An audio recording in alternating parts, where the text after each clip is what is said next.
नमस्कार, मैं सुशील सिंह कर्तव्य आईएएस में आपका स्वागत एवं अभिनंदन करता हूं।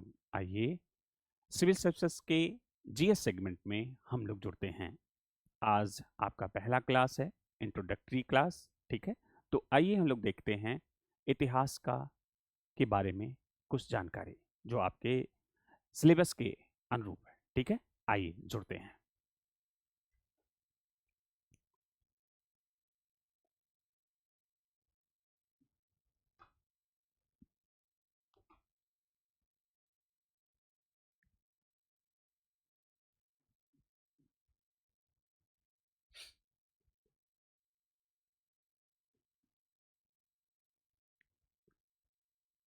ठीक है, इतिहास पहले तो हम लोग छोटी सी जानकारी यही जान लें कि इतिहास आपके सिविल सर्विसेज में सिलेबस में रखा क्यों गया है, क्या उपयोगिता है इसकी।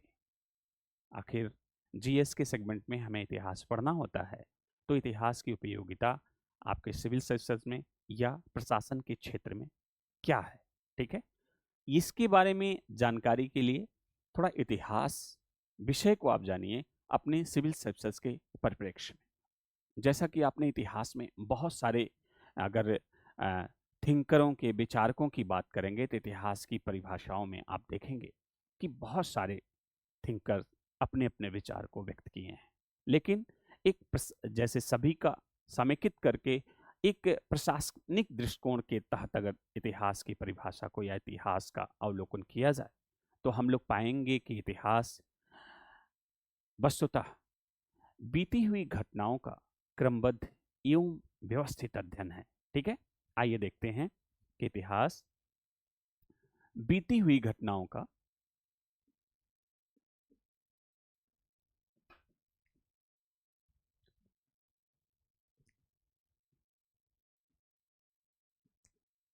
क्या है। तो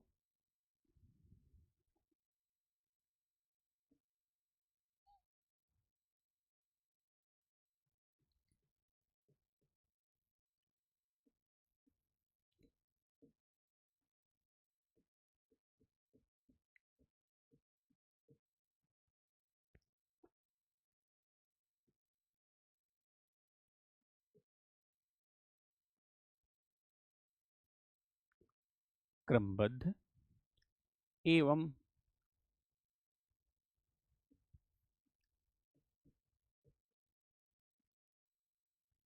व्यवस्थित अध्ययन को कहते हैं।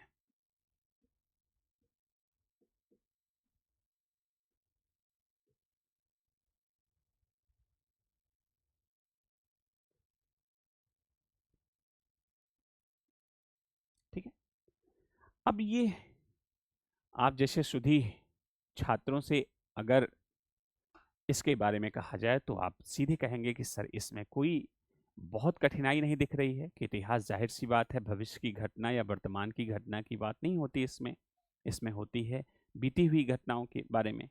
बट इसे अगर आप गंभीरता से देखेंगे, ठीक है, तो इसमें आप देख रहे हैं कि बीती हुई तो रहना ही है, ठीक है, घटना भी होना चाहिए, ठीक है। अब यहां पे आप देख रहे हैं एक शब्द दिया गया है क्रमबद्ध, ठीक है। दूसरा, ये इसमें आप देख पाएंगे कि ये व्यवस्थित अध्ययन को कहा गया है इतिहास। मतलब अगर यहां पे हम आपसे चर्चा करें कि आप इतिहास को अपने सिलेबस के अनुसार यहाँ पे अगर आप चेक करने की कोशिश करेंगे तो जाहिर सी बात है कि जो भी बीती हुई घटनाएं हैं, क्या सभी घटनाएं इतिहास के तहत रखी जा सकती हैं। ठीक है, तो आप पाएंगे कि आपके ही जीवन में 24 घंटा पहले ही बहुत सारी घटनाएं ऐसी घटी हैं और ये भी कहेंगे कि उसका साक्ष्य मिलना चाहिए तो बहुत काल डिटेल होंगे, बहुत सारे साक्ष्य होंगे, लेकिन सारी घटनाएं जो है इतिहास का भाग नहीं बनती। तो अब पहला तो शर्त है कि बीती हुई घटना होनी चाहिए, बिल्कुल। लेकिन ये जो घटनाएं हैं, इन घटनाओं में ही आपको देखना है कि जो इतिहास के तहत जो घटनाएं रखी जाएंगी वह कौन सी घटना होनी चाहिए। ठीक है, तो आप ये देखेंगे कि पहली शर्त यहां पे दिखाई दे रही है कि पहला तो जो भी घटना हो में भी, अभी हम लोग नहीं चर्चा कर रहे हैं कि वह कौन सी घटना है, बट पहली शर्त ये आ जा रही कि जो घटना हो वो क्रमबद्ध हो। और जैसे ही ये शब्द आपके समक्ष आएगा कि क्रमबद्धता उसमें होनी चाहिए, तो आपने विज्ञान की भी परिभाषा पढ़ी है कि किसी ज्ञान को सुव्यवस्थित, क्रमबद्ध एवं सुव्यवस्थित ज्ञान को विज्ञान कहते हैं। कुछ ऐसा आपने पढ़ा होगा। तो कहने का सेंस ये है कि जैसे ही क्रमबद्ध शब्द आता है, मतलब साइंटिफिक, उन घटनाओं का एक साइंटिफिक क्रम, क्रोनोलॉजी दिखाई देती है कि केवल इतिहास जो है वो केवल घटना ओरिएंटेड चीज नहीं है, बल्कि उन क्रोनोलॉजी से आप उसके आसपास बाह्य परिस्थितियों का भी अध्ययन कर पाएंगे। लेकिन पहली शर्त क्या है कि जो भी घटनाएं हैं पहले तो सीक्वेंस में होनी चाहिए। चलिए और देखा जाए आगे कि वो घटना क्या हो सकती है। क्या सभी घटना? तो आपने कहा नहीं, कुछ विशेष घटना। तो वह कौन सी घटना बीते हुए कल या बीते हुए समय में है जिन्हें इतिहास का हम लोग अंग मानते हैं। ठीक है, तो वो क्रमबद्ध होना चाहिए। आइए हम लोग देखते हैं अगला शब्द आप यहाँ पे देख पा रहे हैं। ये शब्द है कि ये व्यवस्थित होना चाहिए। कैसा होना चाहिए? व्यवस्थित। ठीक है, अब ये दिखने में तो आपको लग रहा है कि भाई ठीक है, व्यवस्थित तो स्टूडेंट सभी लोग पढ़ने आए हुए हैं तो व्यवस्थित है। लेकिन आप इस व्यवस्थित शब्द में अगर आप देखेंगे तो यहाँ पे छुपा हुआ है एक व्यवस्था। ठीक है, व्यवस्था। ठीक है, और इसी व्यवस्था को हमें जानना है बीती हुई घटनाओं में क्रमबद्ध तरीके से। मतलब उन्हीं घटनाओं को इतिहास का अंग हम बनाते हैं जिसमें एक व्यवस्था हो। कौन सी व्यवस्था? तो हम आप सभी जानते हैं वो व्यवस्था है राजनैतिक व्यवस्था, आर्थिक व्यवस्था, सामाजिक व्यवस्था एवं सांस्कृतिक व्यवस्था। ठीक है, इन चार व्यवस्थाओं के बारे में हम लोग पढ़ चुके हैं।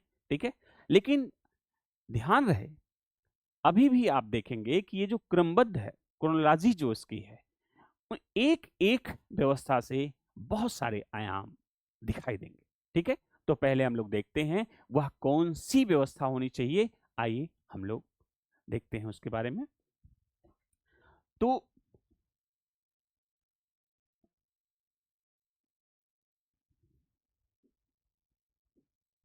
ये जो व्यवस्था है इसके तहत हम लोग देखेंगे पहली जो व्यवस्था दिख रही है वो है राजनैतिक व्यवस्था। ठीक है, राजनैतिक व्यवस्था। ठीक,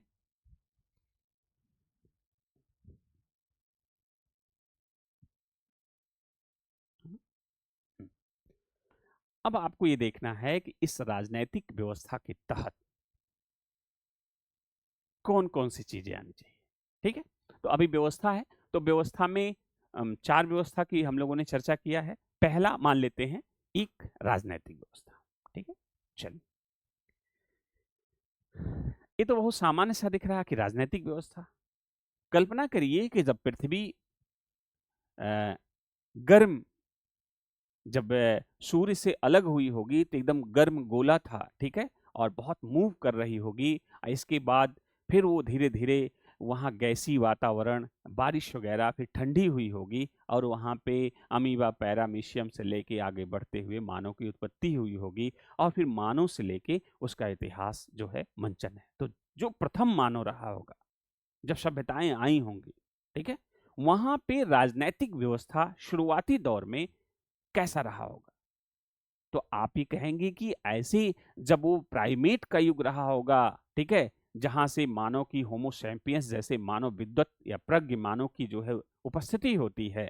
ठीक है, तो लगभग 20 लाख वर्ष पहले जब मानव प्राइमेट या 2.5 करोड़ साल पहले जो है पृथ्वी जब इस तरह से गर्म गोले से ठंडा हो रही है, ठीक है, जहां पे मानव का, ठीक है, उद्भव हो रहा है। लेकिन लगभग हम लोग जो हमारे पास प्राप्ति मिलती है 20 लाख वर्ष पहले की, ठीक है, यहाँ से मानव की प्राप्ति जो दिखाई देती है, जहाँ से हम लोग इतिहास को आगे बढ़ाते हैं, जो रामशरण शर्मा जीके एनसीईआरटी में जिस तरह से 20 लाख वर्ष है, अभी तमाम यहाँ डेट का बहुत महत्व नहीं होगा। कारण ये है कि नई जो एनसीईआरटी है, पुरानी एनसीईआरटी रामशरण शर्मा जी के अनुसार, लेकिन ये देखना है कि इन प्रवृत्तियों के आधार पे हम लोग देखेंगे कि किस तरह से इतिहास यहाँ पे आगे बढ़ता हुआ दिखाई दे रहा है। ठीक है, तो हम मानते हैं कि राजनैतिक व्यवस्था कोई भी मानव पृथ्वी पे रहा होगा किसी भी क्षेत्र में, तो वहां पे दो संभावनाएं दिख रही हैं। जैसे आप देखिए कि कोई इस तरह से पृथ्वी है, ठीक है, तो यहाँ पे या तो लोकतंत्र रहा होगा या तो राजतंत्र रहा होगा। कोई राजा आ सकता है या लोकतंत्र होगा। ठीक है, अभी ये भी स्पष्ट नहीं है कि वहां लोकतंत्र था या राजतंत्र था। ये दो व्यवस्थाएं इस समय दिख रही हैं आधुनिक काल में, लेकिन हम लोग ये देखेंगे में भी कोई भी व्यवस्था रही होगी तो जाहिर सी बात है किसी व्यवस्था का क्या, आप देखेंगे कि कोई भी व्यवस्था है उसका एक नेतृत्व करता है, अर्थात मान लीजिए कोई किंग होगा, कोई नेतृत्व करता होगा। खुद से रिलेट करके इन चीजों को लेके चलना है, क्योंकि इतिहास जो सिलेबस में रखा गया है वो आपके प्रशासन का हिस्सा कैसे होगा, वो आप में कैसे है, यहां से आपको समझना होगा कि जिस तरह से एक छोटा सा बच्चा बैग लेके आगे बढ़ता है घर से और अपने मन का राजा होता है, उस किंग को छोड़ दीजिए व्यवस्था में, उसके मनोवृत्तियों में चेक करिए कि वो मन का राजा होता है। और वो जो छोटा सा बच्चा या अपने जो मन का राजा जो बैग लेके आगे बढ़ा, तो उसके मन में जो बातें हैं वो किससे कहेगा, अपने मित्रों से कहेगा। ठीक है, तो आप देख रहे हैं कि जो राजा है वो अपने मित्रों से, जो भी उसके दोस्त हैं उससे वो शेयर करेगा। इसी भाव को अगर पॉलिटिकल सेक्टर में आप लीजिए, तो जैसे किसी देश का प्रधानमंत्री या राष्ट्रपति होता है, ठीक है, वो देश की समस्याओं की चर्चा किससे करेगा, वो भी अपने मित्रों से करेगा। ठीक है, अपने सहयोगियों से करेगा। जैसे आप नाम सुनते होंगे, अकबर का नाम लेते होंगे तो बीरबल का नाम आ जाता होगा। ठीक है, तो अकबर बीरबल कहते हैं इस तरह से क्योंकि वो उनके सहयोगी हैं। तो इस तरह से जो भी किंगशिप आई होगी तो जाहिर सी बात है उनके कुछ सहयोगी होंगे जिन पे उनका ट्रस्ट होगा, और देश की समस्याओं का चर्चा अपने उन्हीं सहयोगियों से वो करते रहे होंगे। ठीक है, इसी तरीके से वर्तमान समय में अगर देखा जाए तो प्रधानमंत्री जो है नरेंद्र मोदी जी, आप देखेंगे कि वो अब देश की समस्या किससे शेयर करेंगे, जो उनके मंत्रालय में मंत्री हैं। अर्थात किंग के पास क्या है, ये कोर कैबिनेट है, कई मंत्री हैं। ठीक, तो इसी तरीके से हम मान के चलते हैं जिस समय इस समय आधुनिक व्यवस्थाएं हैं, उस समय भी कोई नेतृत्व करता, मान लेते हैं कि कोई नेतृत्व करता रहा होगा, मान लिया जाए या किंग ही है, ठीक है, या राजा मान लेते हैं, ठीक है, राजा किंग ही मान लेते हैं, ठीक है, किंग रहा होगा या कोई नेतृत्व करता रहा होगा। तो चाहे लोकतंत्र का प्रहरी हो और चाहे राजा हो, राजा का भी अपना सहयोगी होता है, तो उस विशेष भूखंड का जो है कोई ना कोई नेतृत्व करता रहा होगा। अब इस नेतृत्वकर्ता का जाहिर सी बात है सलाहकारी जो है कुछ लोग रहे होंगे, मित्र, जिन्हें आप कोर कैबिनेट कह लीजिए। ठीक है, ये इनके कोर कैबिनेट है। ठीक, ये राजा जो है इनसे सलाह लेता था, किसी भी समस्या, देश जो भूखंड है जिसका वो शासन करता है, जाहिर सी बात इनका सलाह लेता था। ठीक है, और आप देखेंगे जो ये सहयोगी लोग हैं इनकी, इनकी सलाहकारी संस्थाएं होने लगी, एक विभाग होगा, जाहिर सी बात है एक विभाग इनका होगा। ठीक है, और इतिहास में अब आप देखेंगे कि ये जो राजनैतिक व्यवस्था है वहां से किस तरह से एक अनुमान पे आधारित आप आगे बढ़ रहे हैं, कोई नेतृत्व करता है, उसके सहयोगी हैं जिससे वो संस्था चर्चा कर रहा है, और उन्हीं समस्याओं की चर्चा के लिए एक विभाग आएगा। ठीक है, और जैसे ही आप विभाग की चर्चा करेंगे तो आपको याद होगा कि इतिहास में आप क्रमबद्ध तरीके से इस चीज को देख पाएंगे कि जैसे आप पढ़ते हैं राजस्व विभाग, राजस्व विभाग, ठीक है, न्याय विभाग, न्याय विभाग, विभाग, सैन्य विभाग, सैन्य विभाग,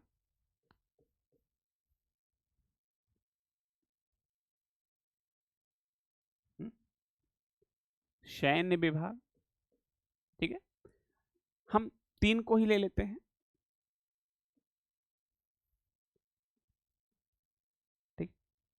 3 को ले लेते हैं। विभाग, प्रमुख विभागों की सूची में क्या आज हम लोग 5G की सभ्यता में पहुंचे हैं।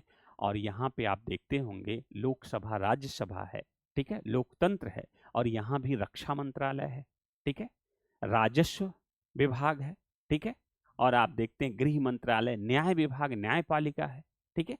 तो ये जो बड़ी मॉडर्न व्यवस्थाएं आज हैं, हमें ये देखना है कि उस देश काल परिस्थिति में राजस्व विभाग, जब विभाग आया तो ये जो विभाग हैं, राजस्व विभाग, न्याय विभाग, सैन्य विभाग, आगे इसमें यह भी देखना है कि ये जो विभाग हैं, इसमें हम लोगों को ये पढ़ना है, क्योंकि इसमें यह देखना है कि किसी देश काल परिस्थिति में इन चीजों में क्या परिवर्तन हुआ।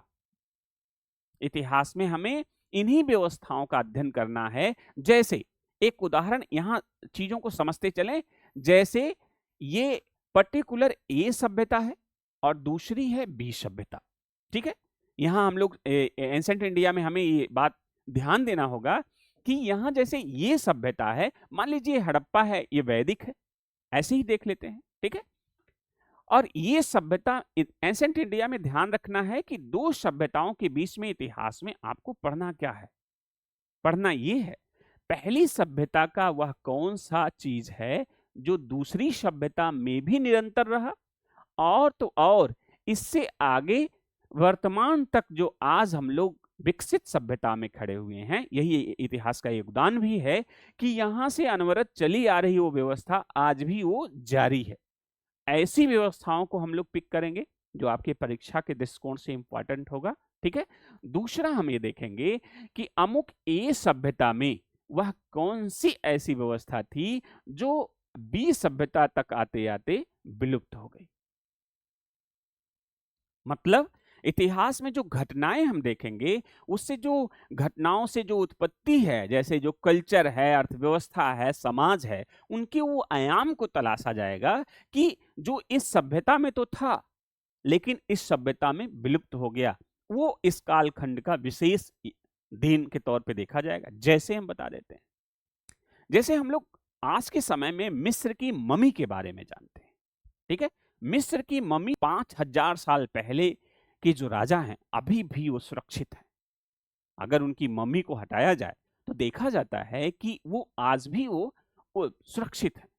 लेकिन हम लोग आज 5G वर्ल्ड में हैं, विकसित कंट्री के तौर पे आप देख रहे हैं, वर्ल्ड में तमाम विकसित कंट्री हैं, अमेरिका से लेके तमाम, लेकिन कोई भी ये जो 5G हमारे यहाँ चल रहा, आगे हो सकता है दूसरी जगह पे और आगे बढ़ गया हो, ठीक है। तो ऐसी जो वर्तमान सभ्यताओं में कोई भी व्यक्ति अगर मर जाता है तो 5-7 दिन 10 दिन के बाद लाशें जो है सड़ने लगती हैं। किसी भी स्थिति से उसे बचाया नहीं जा सकता है। तो हमें ये देखना होगा कि हमारे जो पूर्वज थे, किसी सभ्यता में, मिस्र की सभ्यता में जो मम्मी थी, ठीक है, उसमें वो जाहिर सी बात हमसे किसी मामले में हाईटेक जरूर थे। आज हम वो चीजें लुप्त हो गई हैं, वो चीज कर पाने में असफल हो गए, ठीक है। तो एक सभ्यता में आप ये चीज देख पा रहे हैं, दूसरे में ये चीज गायब दिख रहा है। दूसरा हम ले लेते हैं, एक उदाहरण ले लेते हैं, जैसे चंद्रगुप्त द्वितीय, गुप्त काल का उदाहरण ले लीजिए। चंद्रगुप्त द्वितीय ने दिल्ली के मेहरौली में लौह स्तंभ स्थापित किया है, ठीक है। लौह स्तंभ जो है स्थापित किया है, ठीक। और इसमें पढ़ेंगे आगे, इसमें चंद्र लिखा हुआ है। और वो लौह स्तंभ अगर देखा जाए तो लगभग 400 ईस्वी के आसपास चंद्रगुप्त सेकंड मिलेगा आपको, ठीक है। 400 ईस्वी से लेके आज 26, ठीक है, 2026 चल रहा है। लगभग आप देख लेंगे मोटा मोटा 1700-1800 साल हो गया, ठीक है। और 1700-1800 साल ये जो लोहे का बना हुआ मेहरौली का लौह स्तंभ है, उसमें जंग नहीं लगा हुआ है।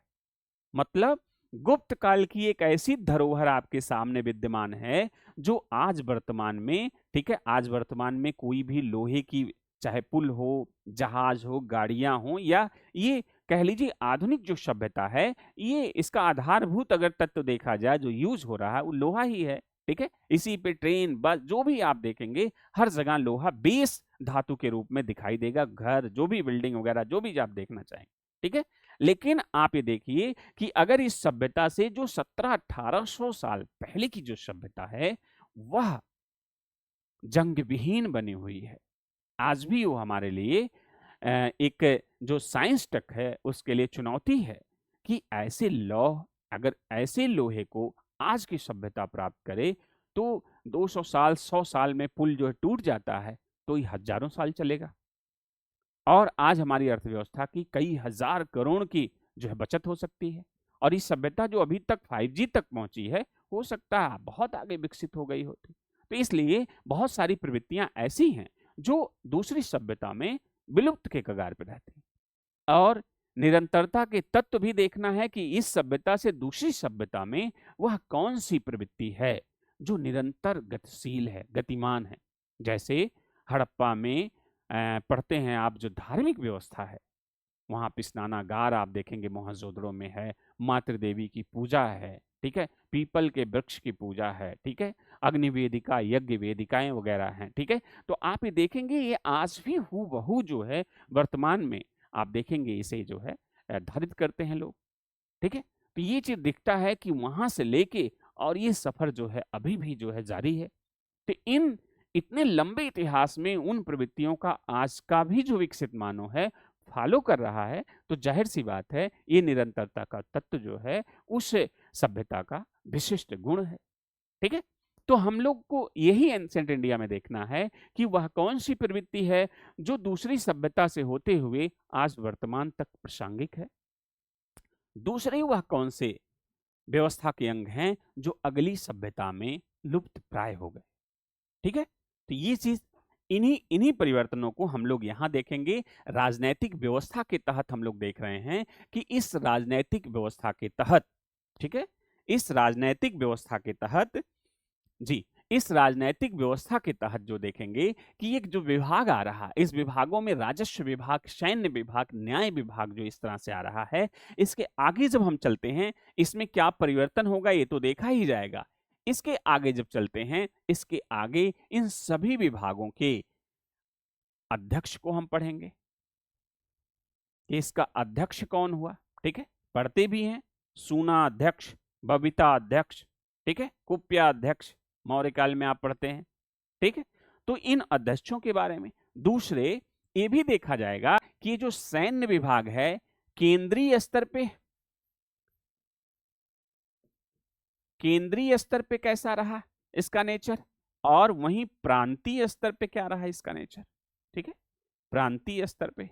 और दूसरा ये चीज हम बार बार कह रहे हैं कि ये केंद्रीय स्तर पे क्या परिवर्तन हो रहा, जैसे यहीं पे चर्चा आगे बढ़ते चले। जैसे हम लोग गुप्तचर के बारे में एक छोटा सा देख लीजिए जो आपकी परीक्षाओं में आएगा। जैसे गुप्तचर है, वैदिक काल में इसे स्पस कहा गया, ठीक है, स्पस। वैदिक काल में जो गुप्तचर थे उत्तर वैदिक काल में, इसे क्या कहा गया, स्पस कहा गया। और वहीं वैदिक काल के बाद आप देखेंगे मौर्य काल में, तो ये संस्था संचरा, ये दो प्रकार के गुप्तचर मिलते हैं। संस्था ऐसे गुप्तचर होते हैं हम लोग पढ़ेंगे कि जो एक जगह बैठ के बहुत सारी जगह की डाटा को कलेक्ट करते हैं और शासन को भेज देते हैं। संचरा मतलब जो दूसरी दूसरी जगहों पे जाके चलायमान होके कि वहां की जानकारियां इकट्ठा करते हैं, उस तरह के गुप्तचर थे। इन्हें क्या कहा गया है, ये महामात्या सर्प कहा गया है,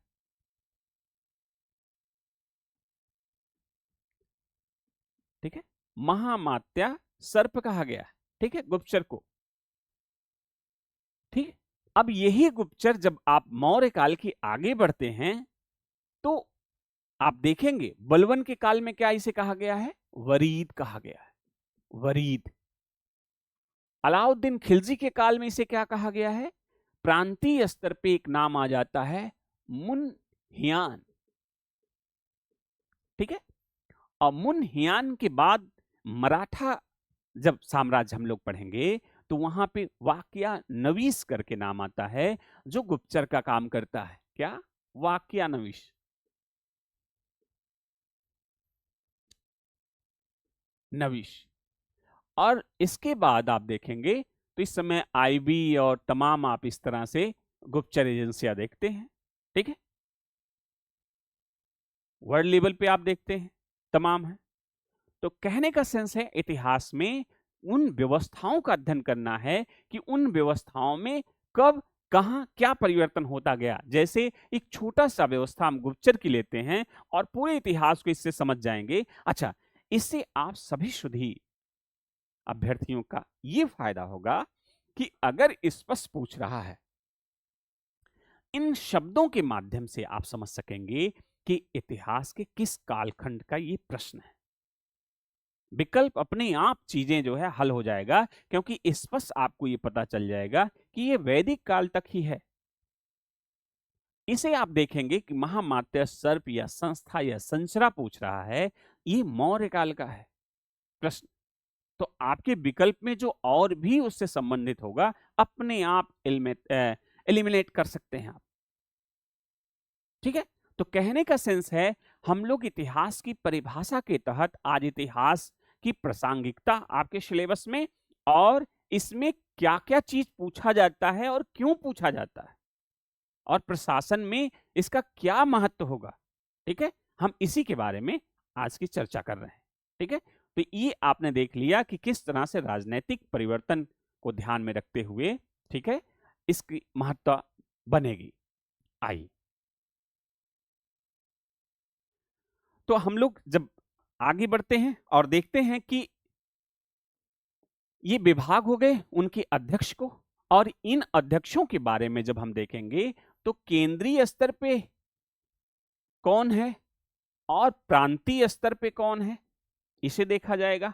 ठीक है, और जिन व्यवस्था में केंद्रीय और प्रांतीय स्तर की संरचनाओं का विकास है, तो जाहिर सी बात है वो जो है कैसी व्यवस्था होगी, नगरीकृत व्यवस्था। ठीक है, नगरीकृत व्यवस्था। ठीक, मतलब इंस्ट्रूमेंट के आधार पे, जैसे मेरे हाथ में ये पेन है बोर्ड का, इसे जैसे ही मेरे हाथ में अगर आपको टूल्स के तौर पे प्राप्त हुआ तो आप ये समझ जाएंगे कि इस पेन को इस्तेमाल करने वाला एक सुधी प्राणी होगा। और इसकी जो टेक्नोलॉजी है, इसी से आप पता चल जाएगा कि उस सभ्यता में बहुत हाई एजुकेटेड लोग रहते थे जो ऐसी टेक्नोलॉजी को इजाद कर पाए। ठीक है, तो कहने का सेंस है कि राजनीतिक व्यवस्था में जब आप इस तरह से यहां तक हैं तो देख पाएंगे कि ग्रामीण व्यवस्था है, लेकिन अगर इस तरह की संरचनाएं डेवलप होती जा रही हैं, ठीक है, तो आप देखेंगे कि जाहिर सी बात है ये संरचनाएं वहीं पे दिखाई देंगी जहां पे उन सभ्यताओं में क्या है, विकसित विकास हो चुका है, नगरीकरण हो चुका है। जैसे आप हड़प्पा जैसी सभ्यता को प्रथम नगरीकृत सभ्यता मानते हैं, ठीक है, 16 महाजनपद को दूसरी नगरीकरण कृत सभ्यता मानते हैं। तुर्कों के आगमन से आप देखेंगे तीसरे नगरीकरण को हम लोग पढ़ेंगे। तो अगर नगरीकृत व्यवस्था है तो जाहिर सी बात है इतिहास के इन चीजों में जो परिवर्तन दिखाई दे रहा है ये वहां पे दिखाई देंगे। ठीक है, तो हम लोग राजनैतिक व्यवस्था के तहत इन आयामों पे चर्चा करेंगे और सिलेबस में इन्हीं आयामों पे डिस्कस किया जाएगा। इसके अतिरिक्त कथा कहानी मान के चलिए, आपको बहुत सारा डाटा पे ध्यान नहीं देना है। आपको ध्यान क्या देना है कि वही दो व्यवस्थाएं एंसेंट इंडिया में कि जो उन व्यवस्थाओं में निरंतरता के तत्व हैं, इस व्यवस्था से अगली व्यवस्था में सुचारू रूप से दिखाई पड़ रहे हैं। दूसरा हमें यह देखना है कि वह कौन सी व्यवस्था है जो एक ये व्यवस्था में थी बट अगली व्यवस्था में उल्लोप हो चुकी है। ठीक है, इन चीजों पे गंभीरता से ध्यान देना है और यहीं से परीक्षक प्रश्न बनाते हैं। ठीक है, तो चलिए आगे हम लोग देखते हैं आर्थिक व्यवस्था।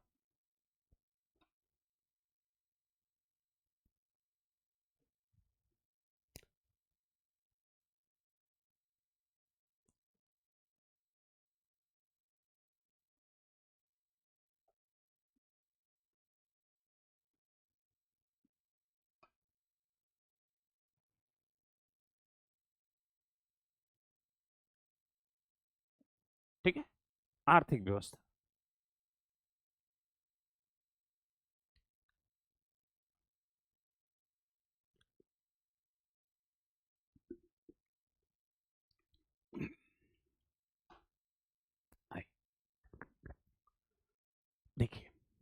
फिर हम लोग तलाशेंगे कि मानव की उत्पत्ति हो गई, गर्म पृथ्वी, ठीक है, गैसी वातावरण, बारिश हुआ, ठंडा हुआ, ठीक है, एंट अमीबा, ठीक है, अमीबा से लेके और यूग्लिना वगैरह पढ़ते हुए आगे बढ़ते हुए होमोसेपियंस आया और मानव की उत्पत्ति हो गई, ठीक है। और फिर मानव की इतिहास में मानव की सभ्यता के बारे में पढ़ते हैं, ठीक है। अब उस मानव की सभ्यता में अर्थव्यवस्था, ठीक है, अर्थव्यवस्था किस किस तरह से देखा जाएगा, तो आप ये देखते हैं कि अर्थव्यवस्था का जो प्राथमिक सेक्टर है, पहले तो आप ये देखिए कि कोई भी नगर है, मान लीजिए, ठीक है, नगर है, नगर, नगर का जो अध्ययन आप करते हैं तो आप ये देखते हैं कि नगर में 3 सेक्टर मिलते हैं। एक तो प्राथमिक सेक्टर मिलता है, ठीक, प्राथमिक सेक्टर, ठीक है। फिर आपको द्वितीयक सेक्टर मिलता है, द्वितीयक सेक्टर, सेक्टर, ठीक है। और फिर आप देखते हैं तृतीयक सेक्टर, तृतीयक सेक्टर। बेसिकली आपको ये देखना है कि इन्हीं तीनों पे A+B+C पे ही जो है ये नगर का जो बैलेंस टिका हुआ है।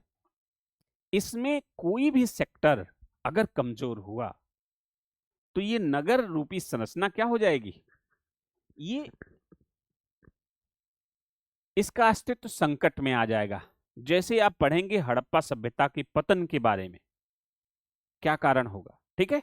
तो अर्थव्यवस्था से आप समझिए कि प्राथमिक सेक्टर के तहत क्या आता है, इसके तहत आप देखेंगे पशुपालन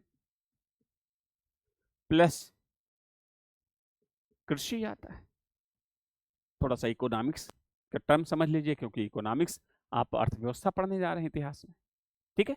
द्वितीयक सेक्टर में क्या आता है, बेसिकली उद्योग आता है, ठीक है, वाणिज्य व्यापार आता है, वाणिज्य व्यापार आता है, ठीक है, वाणिज्य व्यापार आता है। तृतीयक सेक्टर में क्या पढ़ते हैं,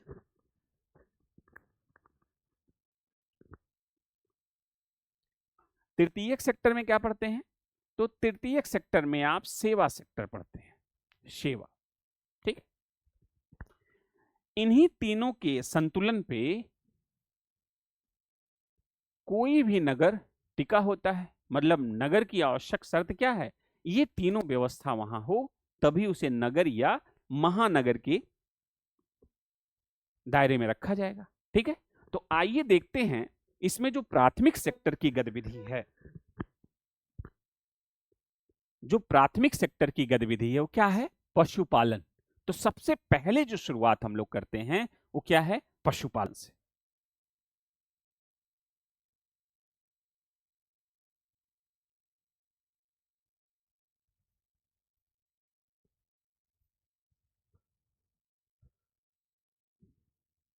ठीक है, तो सबसे पहले क्या कौन सी व्यवस्था होगी, पशुपालन। क्योंकि इतिहास की परिभाषा के तहत हम लोगों ने क्या देखा कि किसी भी बीते हुए घटना का क्रमबद्ध अध्ययन, जब आप क्रमिक तरीके से चीजों का अध्ययन करेंगे तो आपको उससे जो है बहुत सी चीजें, सब चीजें पता चलती दिखाई देगी कि ये घटना जो हो रही है इसके आसपास का इन्वायरमेंट कैसा है, तब ये घटना संभव हुई, ठीक है, कई आयाम खुलेंगे। तो पशुपालन सबसे पहले प्राथमिक सेक्टर का विषय है, पशुपालन। तो देखते हैं पशुपालन। अब आपको तुरंत समझ जाना चाहिए कि ये जो पशुपालन है, जब हम हड़प्पा सभ्यता पढ़ते हैं या पाषाण काल पढ़ेंगे तो उसमें आपके सिविल सर्विसेज में खूब पूछा गया होगा, खूब पूछा जाता है कि पशुपालन की खोज सबसे पहले कहां पे हुई। तो राजस्थान में एक स्थल है बागौर और दूसरा एमपी में स्थल है क्या है, आदमगढ़, है ना, आदमगढ़, ठीक है, एमपी में। और ये यहां से क्या मिला है? पशुपालन की शुरुआत मिली है, पशुपालन की साक्ष्य पाए गए हैं। अब ये अलग विषय हो गया। सबसे प्राचीन राजस्थान से बागौर से मिला है, बाद में आदमगढ़ से मिला है एमपी में। आप जब देखते हैं अंसाल, आपने रट लिया कि पशुपालन के साक्ष्य अमुक जगह से मिले हैं। क्या आपने सोचा कि इतिहास में भाई पशुपालन क्यों पूछा जा रहा है? परीक्षक बार बार वही चीज पशुपालन क्यों उठा रहा है?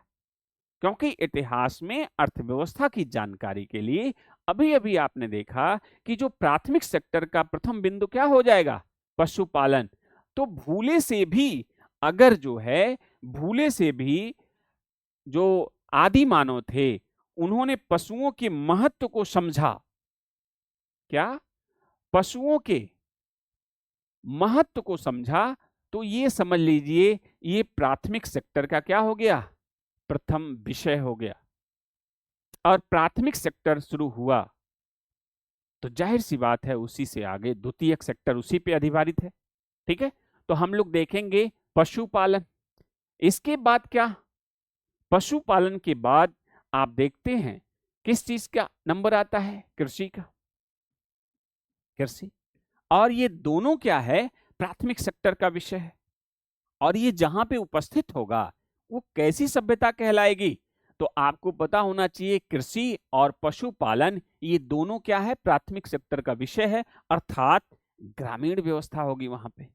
लेकिन इनिशियल लेवल पे एक व्यवस्था यहां पे जन्म ले रही है। ठीक है, तो आप ये देख लिए पशुपालन प्लस कृषि। अब ये कृषि कहां से सबसे पहले, क्यों बार बार खूब पूछा जाता होगा आपके यहां, तो आप बताते होंगे कृषि जो है यहां बस्ती में एक स्थल है लहुरा देव, है ना? बस्ती में एक स्थल है लहुरा देव जहां से प्राचीनतम कृषि के साक्ष्य मिले। मेहरगढ़ पढ़ते होंगे यहां पे, मेहरगढ़ खूब पूछा जाता होगा। भाई क्यों पूछा जा रहा है? क्योंकि जाहिर सी बात है इन कृषि के गलियारे से या पशुपालन के गलियारे से एक ऐसी व्यवस्था जन्म लेने वाली है जो नगरीकृत या उस समाज को, उस वर्ग को सभ्य समाज की तरफ उद्वेलित करेगी, ले जाएगी। और इकोनॉमिक्स की भाषा में कहें तो प्राथमिक सेक्टर उपस्थित हो गया। और प्राथमिक सेक्टर जहां पे उपस्थित हो जाएगा तो ग्रामीण समाज होगा, ग्रामीण संस्कृतियां डेवलप होंगी, आपस में वस्तु विनिमय होगा, एक दूसरे ग्रामीण संस्कृतियां विकसित होंगी और इन्हीं संस्कृतियों का अध्ययन हम लोग इतिहास में करेंगे। तो ये इसलिए डिटेल में हम आपको बता रहे हैं कि अगर जहां जिस व्यवस्था में ऐसी ही व्यवस्था है तो आप तुरंत समझ जाएं कि ये ग्रामीण सभ्यता है, ग्रामीण संस्कृति है। जैसे वैदिक काल ग्रामीण संस्कृति है, उत्तर वैदिक काल में आप देखेंगे कि कैसे वो ग्रामीण संस्कृति, ठीक है, शहरीकरण की तरफ अग्रसर होती, जनपद जैसी संस्थाएं वहां पे विकसित होती। लेकिन अगर उसके मूल उन तथ्यों के पीछे का सेंस नहीं समझेंगे तो क्वेश्चन संभव नहीं है। ठीक है, तो ये अर्थव्यवस्था में पशुपालन कृषि की व्यवस्था हो रही है। इसके बाद जब हम लोग आगे बढ़ते हैं इसमें, तो हम लोग आगे बढ़ेंगे, देखेंगे कि यहां पे कृषि के बाद उद्योग देखेंगे। उद्योग, ठीक है, उद्योग जैसे ही उद्योग शब्द आता है तो अभी अभी आपने पढ़ा ये किस व्यवस्था का अंग है? ये है विकसित व्यवस्था का अंग, क्योंकि ये प्राथमिक सेक्टर पे क्या है? ठीक है, अधिभारित है। उद्योग है, वाणिज्य व्यापार है। ठीक है, वाणिज्य व्यापार है। ठीक है, अब ये जो वाणिज्य और व्यापार है, ठीक है, वाणिज्य और व्यापार, उद्योग द्वितीयक सेक्टर। क्या द्वितीयक सेक्टर ग्रामीण व्यवस्था में होता है क्या? छोटा मोटा कुटीर वगैरह हो सकता है, लेकिन वाणिज्य व्यापार, उद्योग ये बता रहा है कि ग्रामीण जो व्यवस्था है, वस्तु विनिमय पे आधारित व्यवस्था, अब एक उद्योग के तौर पे अपने आप को कन्वर्ट कर रही है। तो जाहिर सी बात है, जो गांव, जो कस्बा उद्योग और इन सब चीजों का सहारा ले रहे हैं, तो आप देखते होंगे उन कस्बों में धीरे धीरे नगरीकृत व्यवस्थाएं शुरू हो जाती हैं। ठीक है, हम उस तरफ अग्रसर होते हुए दिखाई देंगे। तो इन ठाट को आप समझते चलिए, और इन्हीं ठाट से उत्पन्न क्या होगा कि अगर नगरीकृत व्यवस्था है तो अभी तो ये आधी अधूरी है। जैसे हड़प्पा सभ्यता में आप क्या पढ़ते हैं, लोथल को बताते हैं, यहां पे लोथल है, लोथल खूब पूछा जाता है। ठीक है, लोथल, इसे क्या कहा जाता है, औद्योगिक नगर ही कहा जाता है। लघु हड़प्पा, लघु मोहनजोदड़ो कहा जाता है, और उद्योग नगर कहा जाता है। ठीक है, लघु हड़प्पा को क्यों बार बार पूछा जाता है? यहीं से गोदीवाड़ा मिला है, बंदरगाह मिला है, यहीं से डॉकयार्ड है। ठीक है, और यहां से क्या है, यहां से जो जलयान मिले हैं, बंदरगाह हैं, यहां से व्यापार कहाँ होता है, फारस की खाड़ी से मध्य एशिया, मेसोपोटामिया में होता है। अब इतिहास में केवल अगर आप इतना तक ही पढ़े कि लोथल से बंदरगाह मिले हैं, जहाज मिले हैं, ठीक है, ये जो, तो ये इसका महत्व क्या है? इसका महत्व है कि वाणिज्य व्यापार बाह्य व्यापार का सूचक है, और जिस व्यवस्था में बाह्य व्यापार होगा तो जाहिर सी बात हो, व्यवस्था कैसी होगी, ग्रामीण होगी या नगरीकृत। तो हड़प्पा एक नगरीकृत व्यवस्था है, और नगरीकृत व्यवस्था का जो आर्थिक इंजन क्या होता है, उद्योग, वाणिज्य, व्यापार। उसका प्रतिनिधित्व कौन कर रहा है? लोथल। तो लोथल पूछा जाएगा कि नहीं पूछा जाएगा आपके यहाँ? पूछा जाएगा। आप केवल तथ्यों से थोड़ा सा आगे बढ़ेंगे तो यही आप समझ जाएंगे कि ये नगरीकृत व्यवस्था है या ग्रामीण व्यवस्था है। ठीक है, तो ये चीज आप पहुंच गए। वाणिज्य व्यापार, अच्छा, वाणिज्य व्यापार तक अगर आप सफर कर रहे हैं, वाणिज्य व्यापार जहां पे होगा, जहां उद्योग होंगे, आंतरिक व्यापार, बाह्य व्यापार होगा। हड़प्पा में आप पढ़ते होंगे आंतरिक व्यापार और बाह्य व्यापार। ठीक है, तो व्यापार वस्तु विनिमय से हो रहा है, या कोई बाट माप व्यापार होगा तो एक निश्चित वजन होगा, निश्चित मूल्य होगा, तभी तो उद्योग वगैरह ठीक ढंग से सरवाइव कर पाएंगे, व्यापार तभी सरवाइव हो पाएगा दूसरे। तो हाँ, बिल्कुल होगा। तो आइए हम लोग देखते हैं, यहां पे हमें पढ़ना पड़ेगा वाट माप। ठीक है, अब जरा हमें बताएं कि वाट माप हड़प्पा में लोथल से ही एक हाथी के दांत का स्केल मिला है, कालीबंगा से ही मिट्टी का स्केल मिला है, मोहनजोदड़ो से शंख का स्केल मिला है। ये क्या बताता है? स्केल मतलब पटरी हो गई, ठीक है, या मापने का यंत्र हो गया। और उस स्केल में क्या है? उस स्केल में आप देखेंगे 1 से लेकर 16 के गुणज तक, ठीक है, 2, 4, 8, इस तरह के, इस गुणज में 16 के गुणज में अंक हैं।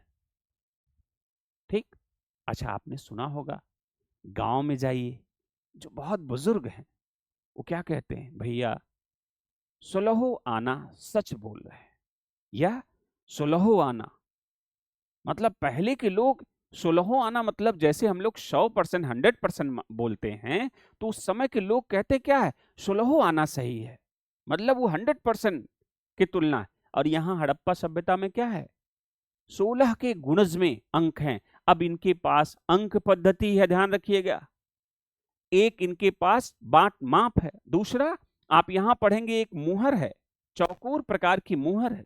हम लोग स्पेशल मुहरों के बारे में पढ़ेंगे। ठीक है, तो बाट माप देख लेंगे। आगे क्या देखेंगे, आगे मुहर देखेंगे, मुहर, और मुहर हड़प्पा सभ्यता में दिखती है। इसके बाद आहत सिक्के आ जाते हैं 16 महाजनपद से, तो हम लोग सिक्के, मुहर या सिक्कों के बारे में देखेंगे। ठीक है, और जहां ये सभी विद्यमान होंगे वहां पे नगरीकरण शुरू हो जाएगा। ठीक है, जाहिर सी बात है, क्योंकि नगरीकरण जो शहर होंगे उसमें क्या होगा, मानकीकृत व्यवस्था होगी। और जहां वस्तु विनिमय होगा कि हमारे यहाँ धान है, गेहूं है, आपके यहाँ जो है सरसों है या कुछ है, कोई भी पदार्थ, उसको क्या करते हैं लोग, अदला बदली कर लेते हैं कि आपके यहाँ वो हुआ, आप हमें दे दीजिए, हमारी वस्तु आप ले लीजिए। ठीक है, गांव में मजदूरी भी पहले होती थी कि राशन उनको दे दिया जाता था।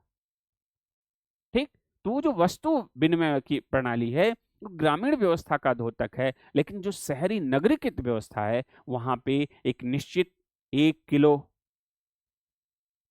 वस्तु लेने जाते हैं, या कोई पेन है उसकी निश्चित प्राइस है, निश्चित वजन है, निश्चित मूल्य है। ठीक है, तो एक मानकीकृत व्यवस्था आती है, और जब ये सारी व्यवस्था आती है तो फिर शुरू क्या हो जाता है, नगरीकरण। ठीक है, वो व्यवस्था क्या हो जाएगी, नगरीकृत हो जाएगी। ठीक है, तो अगर आप उद्योग के बीच में जो अर्थव्यवस्था में परिवर्तन देखेंगे, और जाहिर सी बात है इतिहास के जो प्रश्न पूछे जाते हैं सिविल सर्विसेज में, ये इन्हीं व्यवस्थाओं में किन सभ्यताओं में क्या परिवर्तन हुआ है, और ये व्यवस्थाएं उन सभ्यताओं तक किन स्तर तक की विकास मान है, इन सब चीजों को जब आप एनालिसिस करेंगे तो आपके प्रश्न अपने आप बता देंगे कि हम मौर्य साम्राज्य के हैं, या वैदिक काल तक सफर किए हैं, या अभी पाषाण हड़प्पा में ही हैं, या फिर आधुनिक भारत तक के। ठीक है, खूब पूछा गया है बागौर, यहाँ पे आप देख रहे हैं बागौर आदमगढ़ पशुपालन, समझ में आ गया होगा। मेहरगढ़ खूब पूछा जाता है कृषि, या लहुरा देव पूछा जाता है कृषि के साथ, अब समझ में आ रहा होगा। ठीक है, और लोथल से गोदीवाड़ा या बाह्य व्यापार, ठीक है, या बंदरगाह के साक्ष्य, क्या महत्व है किसी भी विकसित सभ्यता जहां पे हम लोग आज खड़े हैं, उसके आयाम है ये अर्थव्यवस्था। ठीक है, उद्योग धंधे, तो ये अपने प्राचीन काल में किस तरह से थे, वो और आज के बीच में क्या परिवर्तन है, इन चीजों को ध्यान रखते हुए हम इसे देखेंगे। ठीक है, तो ये तो हो गया अर्थव्यवस्था। ठीक, आइए हम लोग अगला चलते हैं सामाजिक व्यवस्था के तहत।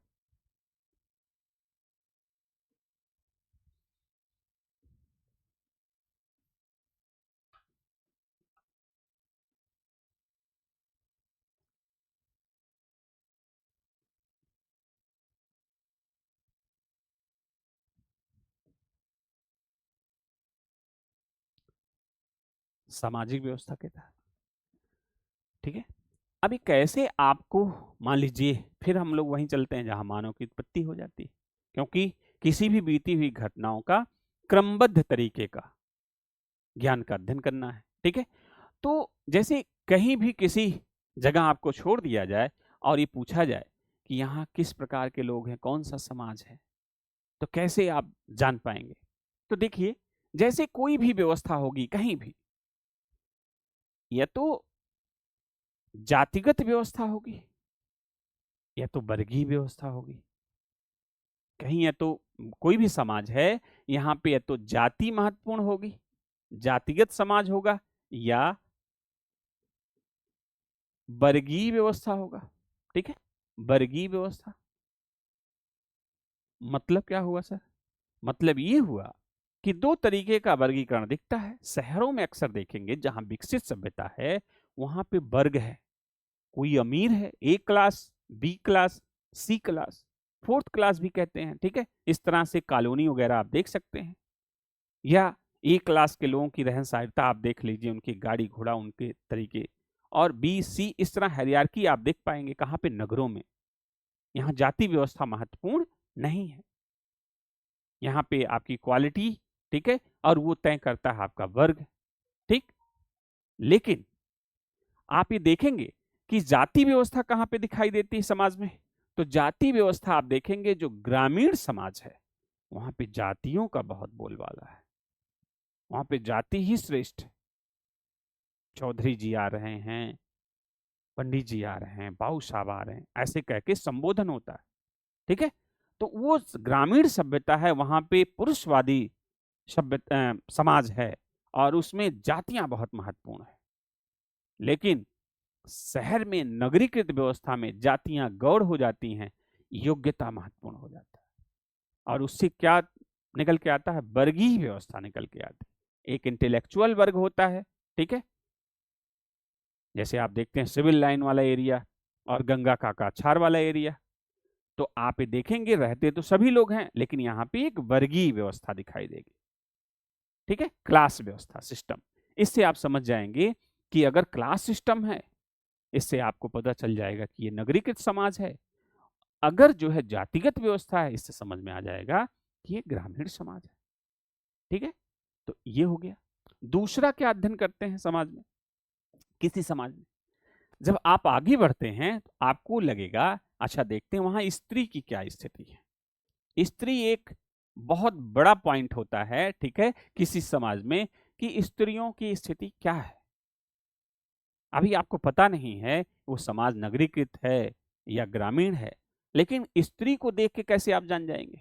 ठीक है, तो आप देखिए कि किसी समाज में जैसे कहा गया है, यत्र नारीस्त पूजयन्ते रमन्ते तत् देवता, जहां नारियों की पूजा या इज्जत होती है वहां पे देवता वास करते हैं, ऐसा कहा गया है। या आप बहुत पहले चले जाइए, इतिहास को टटोलना है तो अपने आप दादा बाबा को देखिए, किस तरह से उस समय जो है कैसे चीजें होती थी और आज किस तरह से हो रही हैं। ये 20-25-30 सालों में कितना परिवर्तन है। तो जब आप हम लोग छोटे छोटे से थे तो शादी विवाह के लिए जो लोग जाते थे वो सब बात करते थे आपस में, तो किसी बड़े घर के पास जाते थे तो वहां देखते थे, या अभी भी आप देखते होंगे कि शादी विवाह में जाते हैं तो महिलाएं, ठीक है, वहाँ की चाय पानी आपसे स्वागत करेंगी, और उसी में जो शादी विवाह देखने आते हैं वो ये ध्यान देते हैं कि उस महिला की तहजीब कैसी है। ठीक है, वो कैसे आ रही, कैसे बात कर रही है। ठीक है, यहाँ पढ़ी लिखी या मतलब अ, शिक्षित है, या फिर जो है मतलब उसके तरीके से ये पता चल जाता है, या अ, अगर वो उत्कृष्ट मानकों पे है तो उससे पता चल जाता है कि जिस घर में जो है बेटियों को इतनी सहूलियतें दी जाती हैं, तो जाहिर सी बात है वैचारिक रूप से ही सही वो घर अग्रिम तरीके से, या ठीक है मॉडर्न कह लीजिए है। अगर वो घर लोग मॉडर्न हैं तो जाहिर सी बात है वो समाज मॉडर्न दिशा में जाएगा, और इससे धीरे धीरे आगे नागरिक व्यवस्था में, ठीक है, वो चीजें बैठेंगी। जैसे आप देखेंगे हड़प्पा से स्त्री मातृ प्रधान समाज है, और वहां से वो उनके सौंदर्य का किट बॉक्स मिला है, लिपस्टिक मिली है। ये गांव की महिलाएं तो उतना यूज करेंगे नहीं, जाहिर सी बात है शहर में जो वर्किंग वूमन है वो हमेशा एक उनको जो है प्रॉपर तरीके से मेंटेन होना है। ठीक है, या आर्थिक रूप से सक्षमता दिखाता है, या महिलाओं की क्या दिखाता है, स्त्री स्थिति तो है समाज में बेहतरी दिखाता है, आर्थिक रूप से उनकी स्थिति अच्छी दिखाता है। इससे नगरीकरण की तरफ हम लोग देख पाते हैं कि ऐसी स्थिति है तो नगरीकृत व्यवस्था होगी। ठीक है, तो स्त्रियों की स्थिति में हमें देखना है कि उस समाज की स्त्री पढ़ी लिखी, उसकी दशा कैसी है।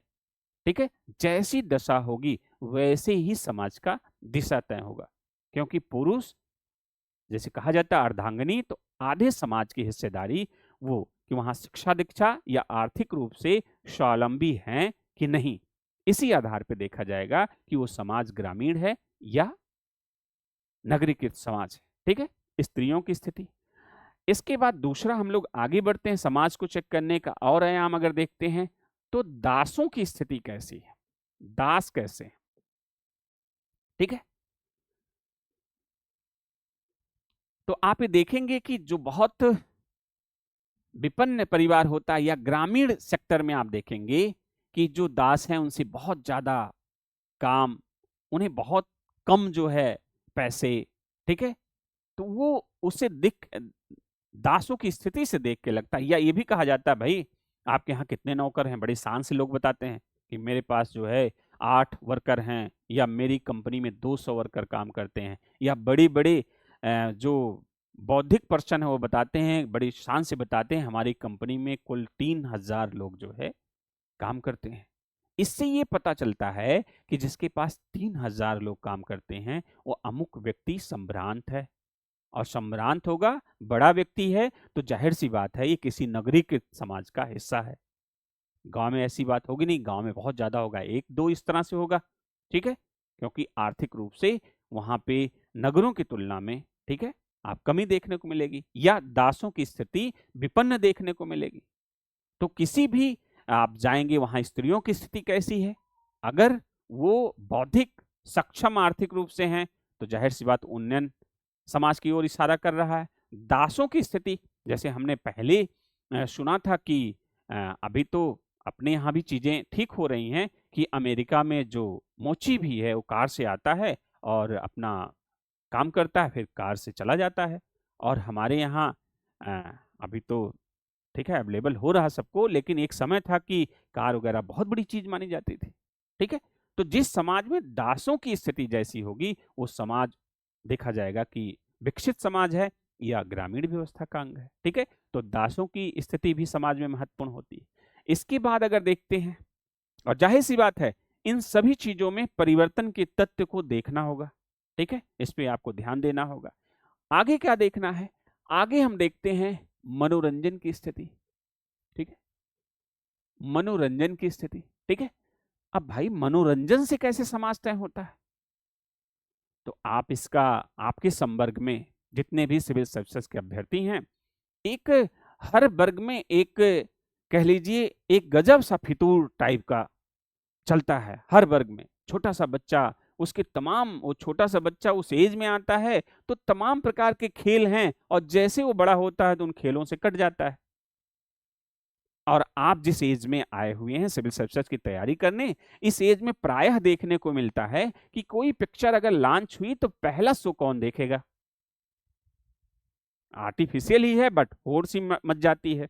और तो और उसमें जो थोड़ा सा ठीक ठाक है, पहला टिकट पा गया, तो आज चलन ये भी है कि वो फेसबुक और तमाम जो इस तरह से जगहों पे वो दिखाता है कि देखिए हमने पहला शो देखा या पहला यहाँ पे। इससे क्या फील कराता है, इससे ये फील कराता है कि मेरे पास सक्षमता है और मनोरंजन के हम टॉप लेवल के आयामों को यूज कर रहे हैं, जिससे ये पता चलता है कि ये कहीं संभ्रांत परिवार का हिस्सा होगा। ठीक है, मनोरंजन हो गया। और जिसके पास नहीं है तो पीवीआर ना जाके अपने मोबाइल से ही काम चलाता है बाद में 1-2 महीने पे। तो ये मनोरंजन के तमाम बड़े स्तर पे और छोटे स्तर के आयाम तय करते हैं कि समाज किस समाज का ये हिस्सा है। ठीक, मनोरंजन के बाद समाज में आप पढ़ेंगे खान पान। खान पान भी देखा जाता है। ठीक है, कि इसका खान पान कैसा है, तो खान पान से भी स्टेटस सिंबल देखा जाता है। ठीक है, आप देखें कि बड़े लोगों की शादियां करोड़ों में किस तरह से खर्चा होता है, और एक आम इंसान 2-4-5 लाख में हो जाता है, 1,50,000 में भी करते हैं लोग। ठीक है, तो इससे ये पता चलता है कि उनके जो ग्रामीण स्तर पे जो व्यवस्थाएं हैं एक लिमिट आर्थिक अधिभार को ग्रहण कर सकती हैं, और वहीं शहरी तरीके पे आप देखेंगे तो अनलिमिट तरीके से चीजें जाती हैं। कोई आज 2-4 करोड़, कोई 1,000 करोड़ की तरफ बढ़ने लगता है। ठीक है, उससे ये पता चलता है कि ये जो है समाज आम समाज से विकसित समाज है। ठीक है, खान पान भी जो है उसके जो है स्टेटस, सामाजिक स्टेटस को तय करता है।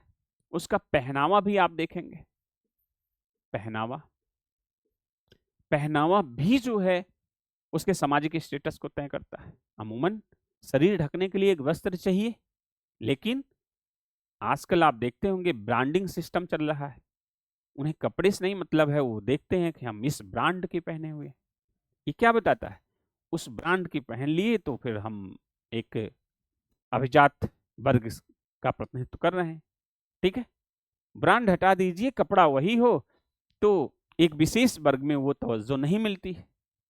ठीक है, तो कहने का सेंस ये है कि जो पहनावा भी है, वैसे भी राजा महाराजा से आम लोगों के बीच, राजा रंग के बीच में आप पहनावा का भी अलग विशेषता देख सकते हैं। तो ये भी एक प्रकार से सामाजिक व्यवस्था का, इससे ये ध्वनित होता है कि अमुक समाज कैसा रहा। जैसे जो पहली पिक मिलती है इतिहास में, कनिष्क की जो मूर्ति मिलती है उसमें वो हैट पहने हुए है, कोट पहने हुए है।